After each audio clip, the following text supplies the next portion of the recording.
Well, it is Tuesday, so it's time to head in the kitchen. I got a chance to meet up with renowned Portland chef Cory Schreiber for a little lesson in spring vegetable lasagna. Enjoy.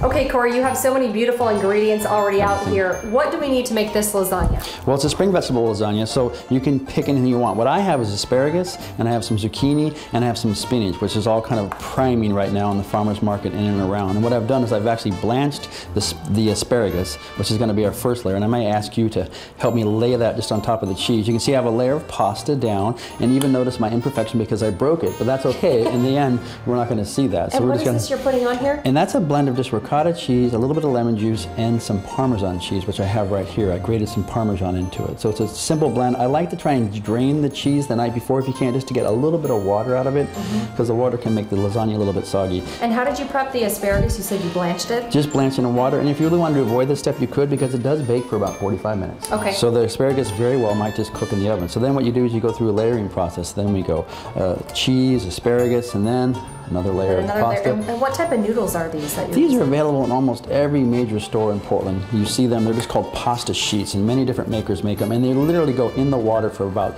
10 seconds. And again, I'm giving you all these cheating things because you really don't have to blanch it, because again, it's going to cook for 45 minutes. So if you really want to expedite this, way out. You just... I do. As I wrote on the webpage, you know, we're so used to that nice, sloppy, wet lasagna with the meat sauce and the tomato, and it's all baked in a dish.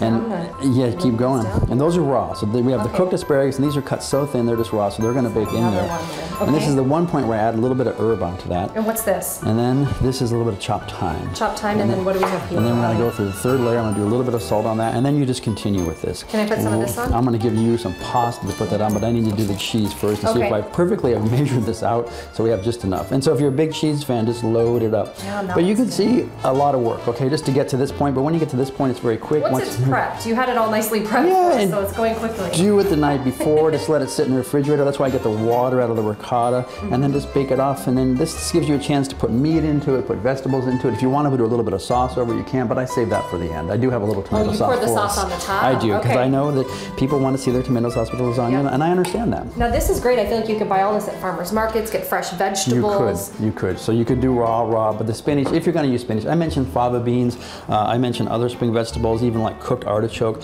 but the spinach needs to be cooked. So you want to get the water out of it, because there's a really high water content. So that goes in there. If you want to do more Parmesan, you can, more salt and more pepper. Out of that so well. Oh, my hands are so strong. I had to squeeze it out. It's a very manual situation. It's very, very manual. Then you press it all down, and you can see there's no water coming out. It's clean. It looks beautiful too. And so then you put more noodles on. One more layer, and now it is ready to go into the oven. And then how long do you cook it for? I think just about 350 degrees for about 45 minutes. Okay, let's pop it in the oven. Great, perfect. It's beautiful. If you remember those pieces of parchment paper that I used to space the pasta, and I use those on top of it, so those can just come right off. Okay. And then you can see there's the spinach. Ooh, can we cut that open? We can cut this open. And if you don't want the edges, you know, completely crispy like that, then you can just cover the whole lasagna. You can see it cuts. I use a serrated knife when I cut it.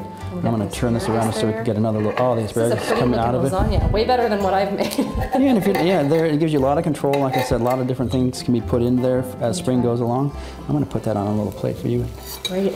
And then what about sauce? Do you add sauce? So this is I want to honor the tradition of lasagna having a little bit of tomato sauce as an option. Okay. And if you're a cheese lover and there's just not enough ricotta in there for you, you can just grate a little more Parmesan cheese right on top of it. Okay, here we go. I'm going to try just a little bite. It looks warm. And you can see the vegetables, the spinach stays green, the asparagus kept its color. As we know, the zucchini is on the inside, but it's cooked through. So hopefully you taste everything. The cheese is there, it's clean. The vegetables, it's crunchy. Yeah, the sauce is delicious. This and a salad and a glass of wine, I think it's a great spring meal. I love it. Delicious. Cory, thank you. Thank you. I didn't get the glass of wine because we did that at 8 a.m. But maybe next time. Hey, we just want to thank Cory. That recipe, and by the way, it is delicious. It's on his website, cookingfromthesource.com.